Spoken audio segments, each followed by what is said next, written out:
광야에 찾아오신 하나님, 이런 제목으로 같이 은혜를 합니다. 믿음의 조상 아브라함의 가정에 드디어 하나님의 모든 약속이 이루어집니다. 이삭을 품에 안게 되었고, 이삭이 벌써 자라서 젖을 뗄 때가 되었습니다. 적어도 1년 이상이 지난 겁니다. 그날 큰 잔치가 열립니다. 100살에 낳은 아들, 돌잔치를 한번 생각해 보십시오. 얼마나 성대했겠습니까? 이때 이삭의 나이는 이제 젖을 뗄 나이였으니까 길어봐야 2살, 많이야 3살. 그런데 이 이삭 말고 또 하나의 아브라함 씨가 있다는 우리는 알고 있습니다. 하갈은 여종을 통해서 난 아들. 이 이삭과 14살 차이가 납니다. 그런데 어느 날 보니까 이 이스마엘이 이 이삭을 괴롭히고 있는 겁니다. 오늘 우리나라 말씀에는 놀렸다 이렇게 되어 있지만 원어적인 의미는 핍박을 했다, 괴롭혔다 이런 뜻을 가지고 있습니다. 이건 얼마든지 있을 일입니다. 이스마엘의 나이가 16세나 17세로 생각하면 한참 반항심이 심한 사춘기입니다. 그런데 어린 동생이 태어났습니다. 자기 어머니는 부인 대접도 못 받는데, 자기는 아들 대접도 못 받는데, 이제 막 태어난 아들은 극진한 대접을 받고 돌잔치를 하고, 이 사춘기 이스마엘 입장에서는 정말 볼 수가 없는 겁니다. 그래서 알게 모르게 괴롭히고 있는 겁니다. 이게 집안의 문제가 되었습니다. 아브라함의 사례가 당장 하갈과 그의 아들을 내쫓으라고 남편을 들들 볶습니다. 남편은 큰 근심이 되었다고 오늘 말씀하고 있습니다. 아브라함이 그의 아들을 만나 그 일이 매우 근심이 되었더니 그냥 근심이 아니고 큰 근심이었다는 겁니다. 왜입니까? 이스마엘도 오늘 하나님 분명히 말씀하시기를 아브라함의 씨 중에 하나라고 말씀하고 있습니다. 그런데 내쫓아야 되는 겁니다. 근심하고 걱정하는, 괴로워하는 아브라함에게 하나님은 내보내라고 말씀하십니다. 내가 책임질 테니까 내보내라. 아브라함은 14절 보니까 아침에 일찍이 하나님이 말씀하시면 더 이상 망설이지 않는 겁니다. 우리처럼 생각해보고 계산해보고 따져보고 또 생각해보고 계산기를 두들겨보고 이렇게 하지 않았다는 겁니다. 아브라함은 언제든지 하나님 말씀하시면 즉시 아침에 일찍이 일어나서 떡과 물 한 가죽 부대를 하갈 어깨에 메어주고 이스마엘 데리고 나가도록 보냈습니다. 하갈이 그 아들을 데리고 나간 곳이 어디입니까? 브엘세바 광야라고 표현하고 있습니다. 그곳에서 방황하다니. 왜 방황할까요? 아는 사람이 없거든요. 지금까지 아브라함의 그 울타리 안에서 대접은 못 받았지만, 아들 대접은 못 받았지만, 부인 대접은 못 받았지만 그렇게 편하게 살았는데 이제 누구를 찾아야 될지, 뭘 먹고 살아야 될지, 지금처럼 여성들이 돈을 버는 때도 아닙니다. 더구나 아들 이스마엘은 아직 어립니다. 청소년이지만 이 아들이 무엇을 해야 될지 방황할 수밖에 없습니다. 반겨주는 것도 없습니다. 그 누구 찾아와주는 사람도 없습니다. 그런데 물이 이제 떨어져 가기 시작합니다. 그 자식이 목이 말라서 죽어가는 것을 차마 보지 못하겠다고 16절에 표현하고 있습니다. 그래서 그 아들을 나무 시원한 글 밑에 앉혀놓고 엄마는 좀 떨어져서 통곡을 합니다. 오늘 성경에 보니까 하갈이 큰 소리 내어 울었다고 16절에 표현하고 있습니다. 한참 울고 있는데 바로 그때 하나님께서 하나님의 사자를 보내십니다. 천사를 보내십니다. 그리고 천사를 통해서 말씀하십니다. 하갈아, 무슨 일이냐? 두려워하지 말라. 오늘 이런 음성이 이 험악한 시대를 살아가는 우리 모두에게 들려줄 수 있기를 소원합니다. 무슨 일이냐? 두려워하지 말라. 근데 안타깝게도 아무에게 이 소리가 들리지 않는다는 겁니다. 잘 나간다고 생각하는 사람들, 그래서 기도하지 않아도 된다고 생각하는 사람들에게는 들리지 않습니다. 오늘 하갈처럼 아들이 죽어가는 모습을 보면서도 아무것도 할 수 없는 이 처절한 한이 맺히고 그 아들 위해서 대신 내가 죽기라도 하고 싶은 이 엄마의 이 울부짖음, 바로 그때 하나님의 음성이 들렸다는 겁니다. 비록 천사가 전해주는 음성이었지만 하나님의 음성이었습니다. 무슨 일이냐? 두려워하지 말라. 그러면서 하나님은 약속해 줍니다. 내가 너로 네 아들로 큰 민족을 이루게 하겠다. 그 음성을 듣자마자 하갈의 눈이 밝혀집니다. 그리고 물이 솟아나는 샘을 발견하게 되고 뛰어가서 가죽 부대에 물을 채워다 그 아이에게 마시게 합니다. 하나님께서 우리에게 주시는 말씀입니다. 우리 인생길에 부엘세바 같은 광야가 있습니다. 오늘은 평탄한 것 같지만 내일은 알 수 없습니다. 부엘세바는 예루살렘에서 약 85km 떨어진 남쪽에 위치한 사막 가운데 있는 그런 메마른 건조한 땅입니다. 목마른 땅입니다.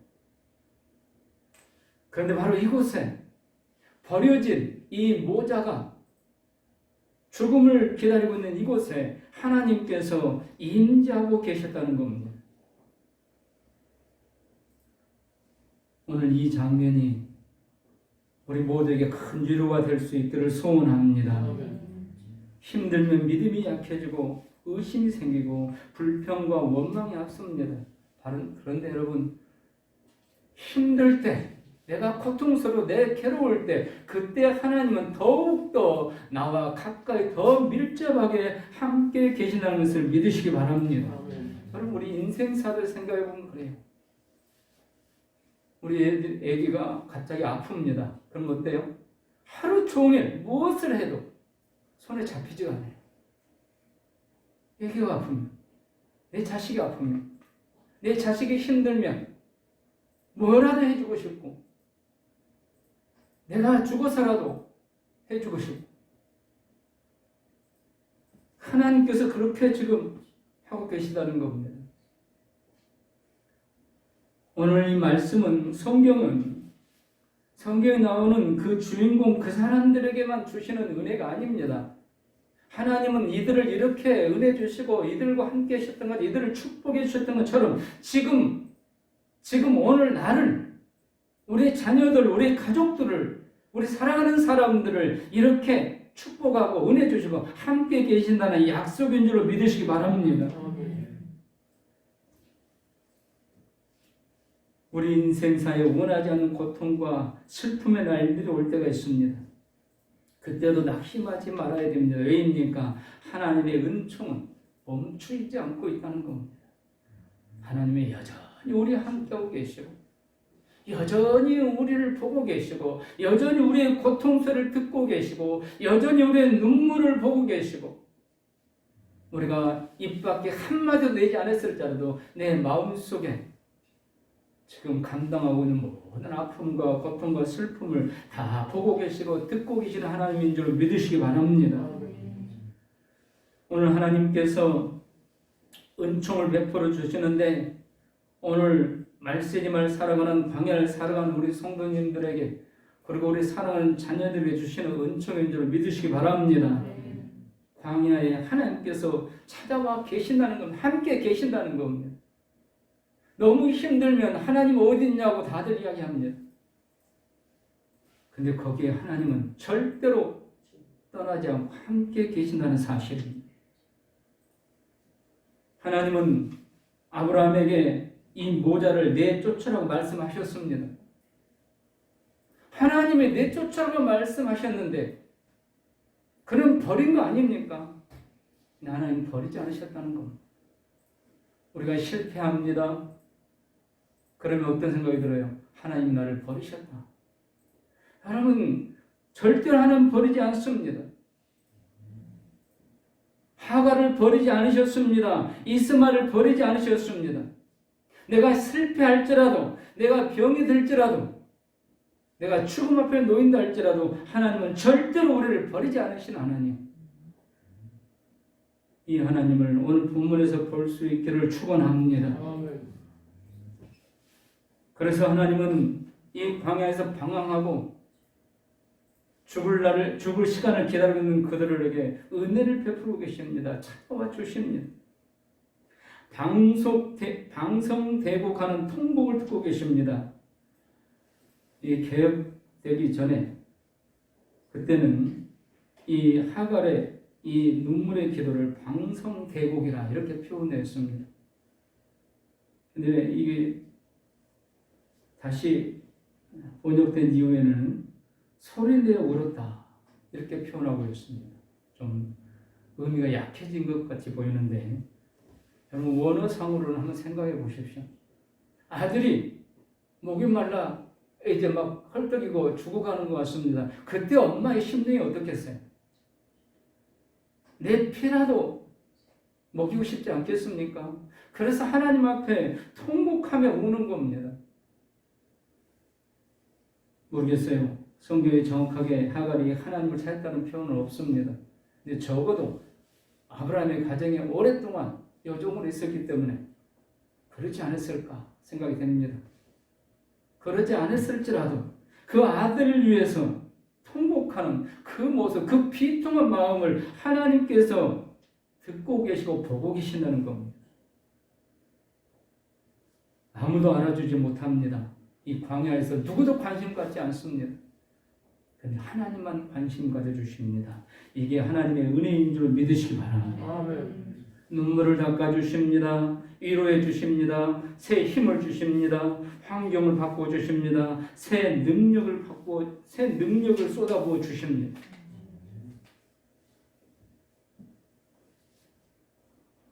여기 임재하신 하나님 20절에 보면 19절에 보면 하나님이 하갈 눈을 밝히셨고 20절에 하나님이 그와 함께 계시고 17절에 하나님이 그 아이의 소리를 들으셨으므로 하나님이 계속 나오는데 여기 하나님은요 엘로힘이라는 하나님의 이름을 가지고 있습니다. 구원과 관계된 하나님이 아니라 전능자의 능력을 나타내는 하나님. 구원과 관계된 하나님의 이름을 여호와라고 표현하고 있습니다. 그런데 여기 하나님이라고 표현하고 있지만 우리나라 성경은 그냥 하나님 표현하고 있지만 원어상으로는 엘로힘이라 전능자. 광야에서 갈 곳도 없고 어떻게 해야 될지도 모르겠고 죽음밖에 더 기상 길이 없습니다. 이 정도 되면 그 누구라도 낙심하고 절망할 수밖에 없습니다. 그래서 비통하게 좀 통곡하고 있는 겁니다. 바로 그때 찾아오신 하나님은 전능자의 하나님이시라는 겁니다. 여러분 하나님께서 하갈과 이스마엘에게도 이렇게 전능자 하나님이 찾아오셨다면 하물며 오늘 하나님의 자녀 이삭처럼 하나님의 선택받은 구원받은 우리에게는 더욱더 전능자 하나님이 함께 하실 줄로 믿습니다. 오늘 하갈과 이스마엘에게 주신 은혜는요 일반 은총입니다. 햇빛이 모든 사람 하나님을 아는 사람에게나 모르는 사람에게 쏟아지듯이 비가 모든 사람에게 쏟아지듯이 오늘 하나님의 이 전능자의 능력은요 구원받지 못한 사람에게까지도 임하고 있다는 겁니다. 그렇다면 구원받은 하나님의 백성에 대해서는 하나님의 이 은혜가 얼마나 충만히 임하겠는가 그럼 믿으시기 바랍니다. 하나님을 알지도 못하는 사람에게 이런 은혜를 하나님이 방에 찾아오셔서 이런 은혜를 주신다면 하나님을 알고 하나님을 찾고 하나님 앞에 몸부림치고 하나님을 살려고 목숨 거는 성도들에게는 더욱더 하나님께서 놀라운 은혜를 주지 않겠는가? 성도들은 특별 은총이 있습니다. 일반 은총으로 멈추지 않습니다. 하나님의 특별 은총, 영적인 은혜까지 예수 그리스도를 알고 천국의 소망을 가지고 이 땅의 모든 삶을 승리로 바꿀 수 있는 특별한 은총까지 있다는 것을 믿으시기 바랍니다. 그러므로 힘들고 어려우십니까? 아프십니까? 고통스러우십니까? 오늘 하갈처럼 소리내어 우는 자, 방성대곡하는 자가 되라는 겁니다. 하나님을 찾으면서 하나님밖에 길이 없다고, 하나님밖에 방법이 없다고 하나님께 부르짖어 기도하라는 겁니다. 누가복음 18장 7절 8절 이렇게 말씀합니다. 하물며 하나님께서 그 밤낮 부르짖는 택하신 자들의 원한을 풀어주지 아니하시겠느냐? 저희에게 오래 참으시겠느냐? 내가 너에게 이르노니 속히 그 원한을 풀어주시리라. 그러나 인자가 올 때 세상에서 믿음을 보겠느냐 하시냐. 믿음이 없다는 겁니다. 언제요? 인자가 올 때. 주님이 재림하실 때가 오면요, 점점 믿음이 없어진다는 겁니다. 점점 기도하지 않습니다. 우리는 정교회도 시작할 때는 기도를 열심히 하셨습니다. 4월 말로 딱 10년이 되는데 기도는 몇 분 안 됩니다. 인자가 올 때가 되었어요. 인자가 올 때일수록 믿음을 가지고 부르짖어 기도하라는 겁니다. 그럼 하나님께서 그 택하신 자들의 원한을 속히 풀어주시리라. 하갈의 이 눈물도 하나님이 보셨다면 하나님 앞에 믿음으로 기도하는 성도의 기도를 외면하시겠습니까? 우리는 육체를 따라 난 자들이 아닙니다. 성령으로 태어난 자들입니다. 갈라디아서 4장 28절 29 이렇게 말씀합니다. 형제들아 너희는 이삭과 같이 약속의 자녀라. 그러나 그때 육체를 따라 난 자가 성령을 따라 난 자를 핍박한 것 같이 이제도 그러하도다. 이스마엘과 이삭을 지금 비교해서 말씀한 겁니다. 이삭은 성령으로 하나님의 약속을 따라서 난 자, 그러나 이스마엘은 육으로 난 자, 육체를 따라 난 자, 육체로 따라 난 자가 성령으로 태어난 자를 괴롭힌다는 겁니다. 이게 세상입니다. 여러분, 우리가 신앙으로 살면서 괴롭힘 당하고 무시당하고 멸시당하고 조롱당하고 비웃음 당하고 저게 하나님 믿는 사람의 모습이야? 왜 하나님 믿는데 저렇게 못 살아? 왜 저렇게 안 돼? 이게 이삭의 모습입니다. 이게 성령으로 태어난 사람의 모습입니다. 육체로 태어난 사람들이 이 땅이든 더 잘 된다는 겁니다. 그래서 성령으로 태어난 사람을 괴롭힌다는 겁니다. 그러나 누가 함께 하셔요? 하나님이 함께 하신다는 것을 믿으시기 바랍니다. 그리고 하나님이 심판하신다는 겁니다. 오늘 17절 말씀이 주시는 중요한 교훈은 하나님은 언제나 가장 가까이 계시는 분이라는 겁니다. 우리 사람들이 서로 관계를 맺는 관계 중에 제일 가까운 사이가 어떤 사이일까요? 부부일까요? 부모와 자녀일까요? 친구일까요? 부부일 수도 있습니다. 부모와 자식일 수도 있습니다. 친구일 수도 있습니다. 그러나 그 어떤 관계도 하나님께서 가까이 계시는 그만큼 가까이 할 수 없다는 겁니다. 왜입니까? 부부도 이혼해요. 부부도 숨기는 게 있어요. 말 못하는 것도 있고. 부모와 자식 간은 더욱더 그렇습니다. 친구 간에도 그렇습니다. 그러나 하나님은 절대로 우리와 멀어지지 않으신다는 겁니다. 부모가 나를 버려도, 부부가 서로 등을 돌려도, 부모 자식 간에 그 금이 가도 친구 간에 결별해도 그러나 하나님은 더욱더 가까이 해주시는 하나님이라는 것을 믿으시기 바랍니다. 내가 힘들수록 더욱더 가까이 해주시는 하나님, 우리가 믿는 하나님이십니다. 이 하나님께서 내 마음을 들여다보고 계십니다. 그리고 말씀하고 계십니다. 두려워하지 말라. 여러분 두려워하지 마시기 바랍니다. 뭐 코로나만 두려운 게 아니에요.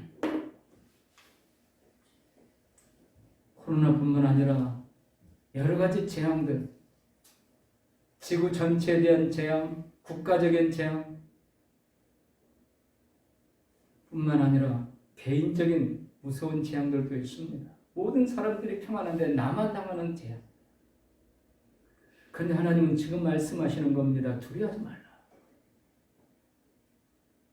지금 하갈에게 말씀하신 이 음성이 하갈로 끝난 것이 아니라 지금 나에게 주는 음성인 줄 믿으시기 바랍니다. 두려워하지 말라. 하갈과 이스마엘이 지금 두려움에 쌓여 있습니다. 해가 넘어가면 우리는 어디 가서 잠을 자고 뭘 먹어야 되고 그리고 우리는 어떻게 될 것인가? 이렇게 돼보지 않으신 분은요, 이 절박함을 모릅니다.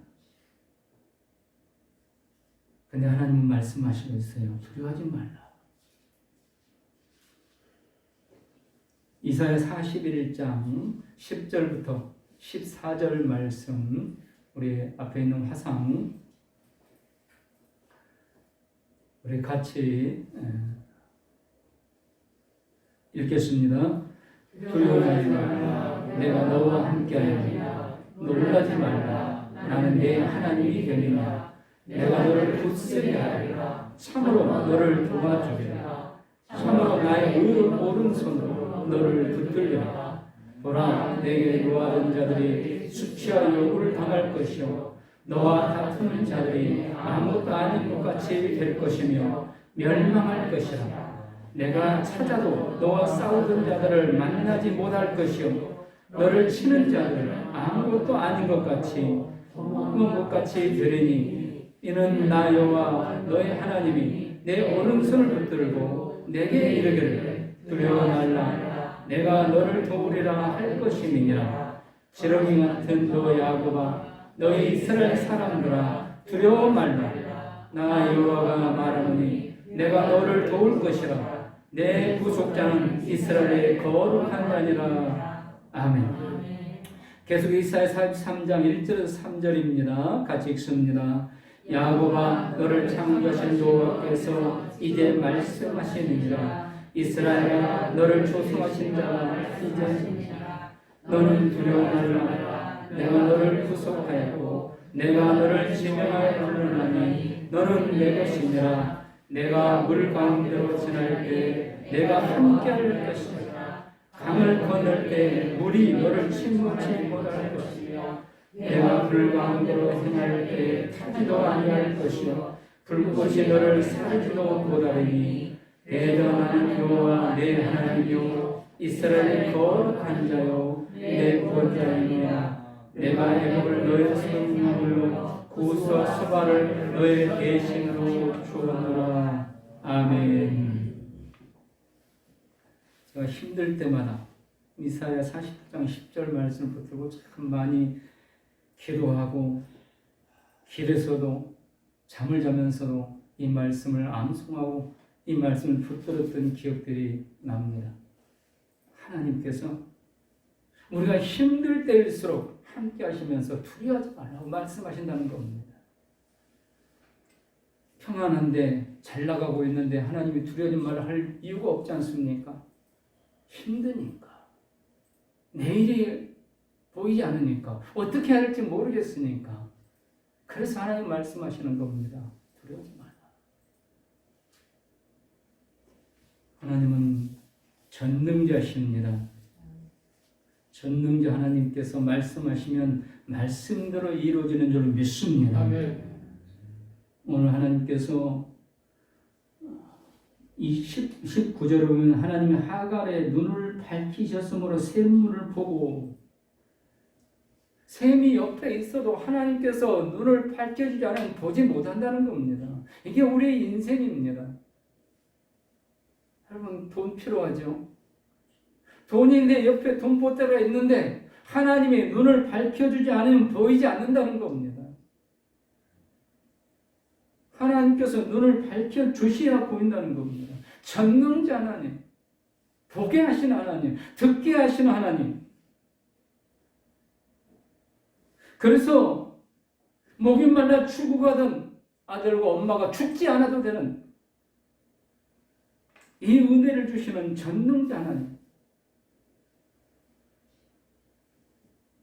하나님께서 아무 능력도 없다면 무슨 힘이 있겠습니까?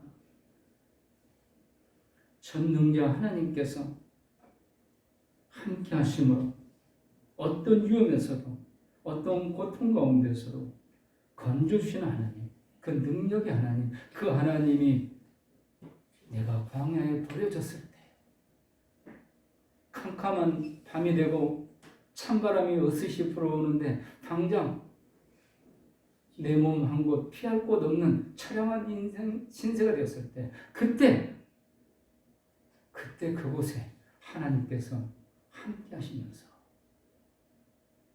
두려워하지 말라. 내가 너와 함께하고 있다. 이 믿음으로 승리하시기를 주님의 이름으로 축원합니다.